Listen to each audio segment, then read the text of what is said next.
Well, hello, you beautiful car people. My name is Sale Robertson. Yeah, you heard it right, Sale. It's spelled with S-A-A-L. Who would name their kid Sale? Well, my dad was a used car salesman in the 80s. You know, the guy with the slick backed hair, big rings, big chains, with the triple copies. When you sold, one copy goes here, one copy goes there. Those were the days. So he thought he was, the coolest guy. He shacked up with the receptionist and boom, came Sale. I'm Sale. You can't make this shit up. I mean, you can't make this shit up. But I tell you what, I am the most hated guy by every manager of every dealership. Why? I'll tell you why. Because I'm going to tell you the truth. Everything they told you, all these training videos, all these rebuttals. Oh, say this when they say that. Oh, do this. Open with this. You know what? Why don't you present it this way? Oh, why don't you do it this way? All horseshit. The only reason some of this shit works is because it's luck. You were selling to that person anyway, and you used that method and it worked, and all of a sudden, woohoo! This guy's a car sales guru. But you know what? I'm gonna teach you the three things to help you sell cars. And I tell you what, after you watch this video, if you don't double the amount of cars you sell by using these three easy techniques, well, I don't know. I'll disappear again, or maybe I'll take off my disguise. But I gotta tell you, what they've been teaching you is horseshit.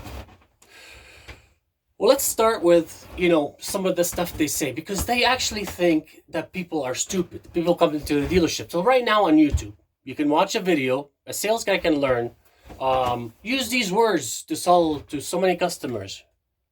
And then the guy that made that video just switches the title, says, be aware of these words a salesman could use to sell you a car.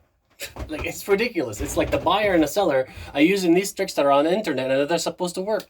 Only at car dealerships this shit happens. Some of the stories I'm going to tell you with videos, down the line from people emailing me, telling me their crazy test drive stories, you're going to have a laugh, I tell you. Stick around. But here's the thing. I mean, you go up to your manager, you get your numbers, he's like, you know what? Yeah, present it this way.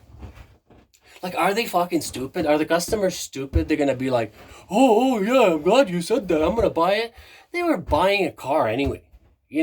Maybe you were just a nice guy and they bought it, but I tell you what.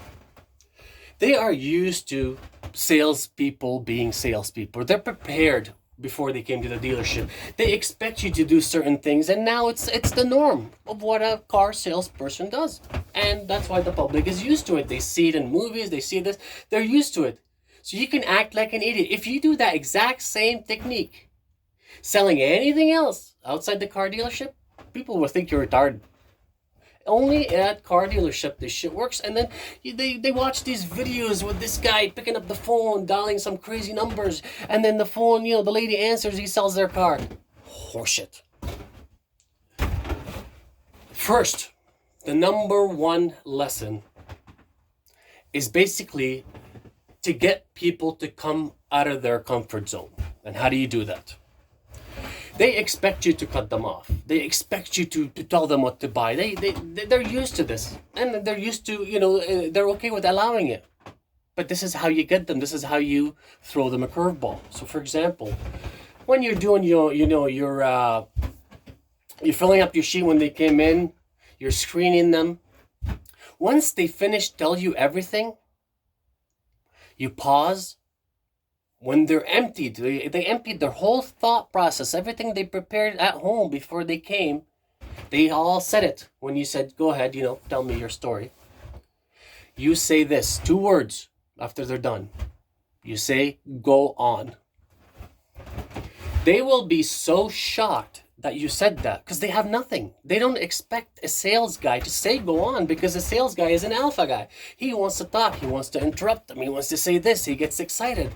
So when you stop and let them finish talking and then you say go on, all of a sudden they're tapping into this area of their thoughts and brain where they're not prepared for. And that's when they're vulnerable. They're going to tell you the truth. So lesson number 1, try it. Once they're finished, done their talking, it's your turn to talk. Instead of talking, just say, go on and just wait. Just pause. See some of the shit that comes out, it'll blow your mind. That's only lesson number one.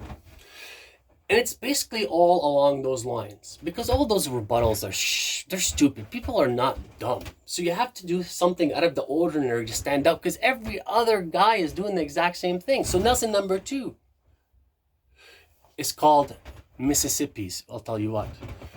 Us sales guys, we always interrupt. Watch anybody trying to sell a car to anybody. We'll always start talking before the customer finishes. You want to blow their mind? Once they stop talking, count 1 Mississippi, then talk. If you do this the entire time they're in front of you, I guarantee you double your chances of them buying a car, because you've done something that other salespeople don't do, is listen. Because salespeople don't listen. They're just going to tell the guy or the lady what they're going to buy, and that's how we're trained. Lesson number 3.